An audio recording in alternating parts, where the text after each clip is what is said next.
Paul Fritschner on GoXavier.com with Andy McWilliams. Right now, Xavier down by 2 at half. Andy, the offense kind of sputtered a little bit in the first half, but the defense overall did a fairly good job. What was your impression, especially the post defense? You know, Wisconsin really wants you to play ugly. They're a tough team to play defensively. I thought Xavier adjusted. The only thing they have to do to win the ball game, the only thing is to make shots, and they had some open looks. I mean, Ryan Welledge had some open opportunities he usually knocks down, and Najee Marshall really got to the basket, played well. Hankins, he went toe-to-toe with Happ, I thought, did a very good job. Happ has got all the moves in the world, the up and under, the, you know, whatever he does, he's a tough player. But other than Happ and Trice, I mean, Wisconsin really didn't hurt him. I think Xavier's going to come back and win the game. Happ scored 12 points in the first half, but overall the post defense pretty good. On offense, Xavier shot 25% from the charity stripe and not so much better from the field. What are they going to have to do on offense to clean things up? Keep attacking the basket. Don't fall in love with the three-point shot, because at the moment it's not going down. Attack the basket, get to the free throw line, and you know, if the shots go down, as they normally do, I think they'll come back and win. Andy, thank you very much. Paul Fritschner here on the Big East Digital Network with Xavier's men's soccer coach Andy Fleming. You all just pull out a magnificent 5-3 victory over the Butler Bulldogs. You clinch your spot in the Big East tournament next week. Andy, 5 goals. What was it offensively that was clicking best for you guys tonight? I think, you know, our attacking players came up big. Sam Sergi literally took the team in his shoulders in the first half, and then Felix really has come on lately and show what he's capable of. So it's interesting for me where I can get a little upset and kind of hold them accountable and that we allowed 3 goals and really had a poor presence in the first half, yet we won the game. And at this time of the year, particularly with our last 2 after what we've been through, we're surviving and advancing, and we've literally had 2 playoff games already, so to speak. Yeah. How did you feel like your squad executed your game plan going into tonight's game? Again, on the offensive side, I thought we were dangerous. I thought we were multidimensional. I thought, if you really think about it, with the Seton Hall game being an overtime win, we haven't had to kill a game or manage a lead for a while, and once we figured out how to do that, that was pretty good. But in the back, it was a little funny. But again, Butler has always been wide open. They always score a lot of goals, and it's always a team that's tough to defend. And they, you know, had nothing to lose and really were playing free, and sometimes that can be very dangerous. And Sampson was just telling me that all he did was take advantage of the opportunities that his team set him up for. What is it about this team now that's clicking, that's able to produce that kind of an effort tonight? I think Derek Autumn being back obviously helps. I think we only have 1 loss when he's played. He missed several games with his injury. And this is the most healthy we've been. We're still going to have 2 guys who won't be back at all, but it certainly helps to have at least our attacking core intact. We're still, you know, piecing some things together in the back, but as far as our front 6 and what they're capable of, you saw that tonight. Now, there has to be something that you can take away from 5 goals here tonight going into the Big East tournament. This has got to feel good. It's got to be positive going into next week. What are you looking for to take away from this match? One of my themes for tonight is I said the mountains are in the rearview mirror. There's really nothing uphill because we've seen so much and dealt with so much, and I think our guys are resilient and they're hardened, and you know, any challenge that comes their way from a adversity standpoint they can handle. We just got to clean some things up from a tactic standpoint and some of the technical stuff. Well, Coach, congratulations. The Xavier Musketeers on to the Big East tournament for another year. They are 5-3 victors tonight in the regular season finale over the Butler Bulldogs. Welcome, everybody, to beautiful Cincinnati, Ohio, the Xavier University Soccer Complex. I'm Dan Carell alongside Paul Fritschner. And, Paul, we have a great game tonight. 2 teams that are desperate to get back into the win column. Yeah, Xavier is coming off a 4-game losing streak. This is an absolutely massive match for them. They really need to set the ship the right way going into the final week of the regular season. They are currently sitting in 6th place, that last spot in the Big East Conference tournament on the line. And then DePaul on the other side, 2 spots behind them and only 2 points away from sliding into that 6th spot. So both teams so much to play for this evening. Let's take a look at a couple of the key difference makers tonight, starting with the DePaul Blue Demons. We have Harry Hilling, the senior captain. He's a winger for this team, but he's the guy who makes the Blue Demons tick. 5 assists so far on the season, tied for the lead in the conference. And he just went from playing a handful of games the last 2 years to being a real crucial part of this team.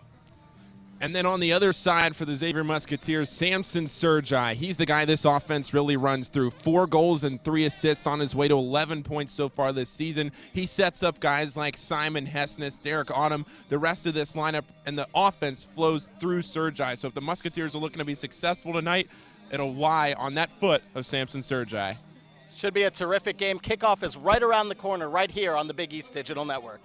Well, partner, Butler, we're starting to see the future of the Bulldogs getting a lot of the freshmen in. Let's see the future of the Big East Digital Network. Why don't you take the play-by-play reins for a second? Well, Matt, we got 4.5 minutes left in this one. Xavier looking good, but Butler on the attack here, trying to make something happen with only a few minutes left in their season. The substitutes, the rest of the team coming on.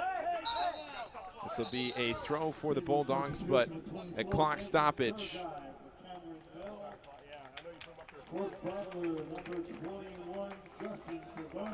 And we see Justin Savona coming on to replace Michael P. Maurice Thompson just came on. Thompson down there about to approach the ball. The Bulldogs have played with a lot of pride tonight.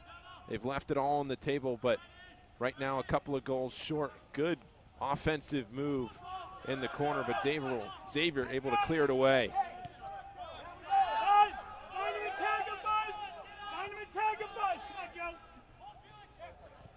Botangan, Sergi. This offense not letting up yet for the Musketeers, but Butler able to get it out to Timmer. Now reversing the field all the way to the other side. Botangan flipping it on. Here's Hessness, some crafty footwork on to Sergi. Sergi, even numbers. Sergi with an opportunity that's stopped. Gets it back, crosses over. Nothing doing for the Musketeers. Now a shot for power. And that one is off and away for a Xavier corner. They just continue to pepper the net, man. Wow. Xavier letting it rip offensively right now.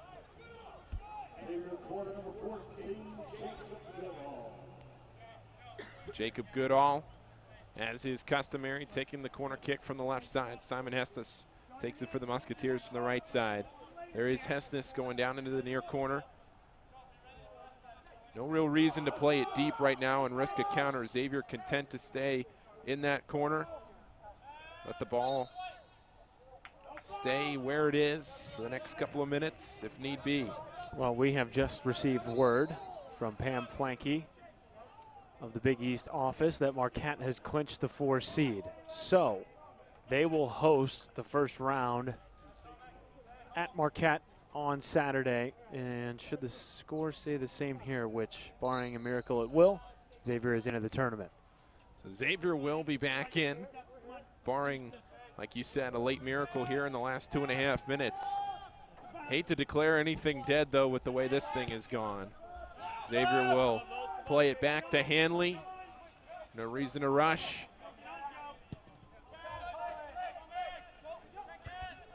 Butler now trying maybe for one last offensive surge. Hessness and the Musketeers controlling. Hessness playing it up the field to Botangan. Botangan loses control, and now it's the Bulldogs. Flip back. Musketeers, no numbers, but some opportunity. And going down all the way into the corner, it's Botangan who lets it go out, and it's another Xavier corner. Xavier again has yet to score off a corner tonight, although we did see the go-ahead goal. Wasn't directly off the corner, but the ball was never fully cleared. See the Xavier bench anticipating. Last minute and a half. But Butler came out tonight with really nothing to play for, Matt. But they were able to hold serve, even have the lead at some point. This is an impressive performance from the Bulldogs considering the circumstances. Yeah, and I think what we've seen, especially here in the second half, Paul Snape really playing a lot of his freshmen as he's had to do all season long. The future is bright for Butler. They'll get a number of players back as well, including Jared Timmer and Brandon Gould, who netted a goal again tonight, his 6th of the year. Oh, the future very bright as the clock ticks down here under a minute. You see the Butler coaching staff. Joash Sutherland over to play the ball in for the Musketeers. Sutherland will hold it down in the corner. They'll stay with the Musketeers. Butler, nothing to hang their heads about tonight. Came out here and gave the Musketeers all they could handle, but Xavier able to play through some of those injuries and resurrect their season after a 5-game losing streak. And it looks like the Musketeers will come away with a season-ending victory. 6 seasons in a row these two teams have met in the final game of the regular season. Very familiar with each other. They know the stakes when we get down to this point, but now it's Xavier. The chance to move on next week. And the Musketeers, with St. John's losing earlier in the night, have solidified the number 5 seed. And they are on to the Big East Conference Tournament for the 2nd consecutive season with a win over their rival, the Butler Bulldogs. It was a wild night tonight from Cincinnati, Ohio. The team shaking hands, 8 total goals. And the Musketeers, Paul, scored the final 3 goals of the game. It was an incredible resurgence in the second half, trailing going into halftime. Yeah, and Samson Sergi, though, that hat trick. Coming out here, he was the offensive player we wanted to watch tonight. Him and Simon Hessness. Hessness able to set up Sergi, but Sergi's hat trick too much for the Bulldogs to overcome.